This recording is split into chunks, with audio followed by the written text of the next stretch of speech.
వేలాది మంది students relieve అయి ఉన్నారు. ప్రస్తుతం ట్రైనింగ్ అవుతూ 4 సంవత్సరాల్లోని వేలాది మంది స్టూడెంట్స్ ఉన్నారు. వాళ్ళ భవిష్యత్తును కూడా దయచేసి గవర్నమెంట్ అర్థం చేసుకొని వాళ్ళ భవిష్యత్తుని మొగ్గలోనే తుంచకండి.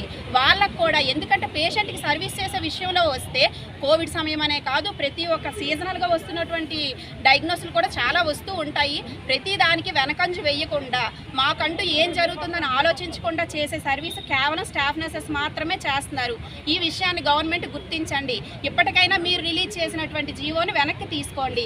ఎవరైతే కాంట్రాక్ట్లో పనిచేస్తున్నారో ప్రతి ఒక్క స్టాఫ్ నర్సెస్ని రెగ్యులరైజేషన్ చేయండి.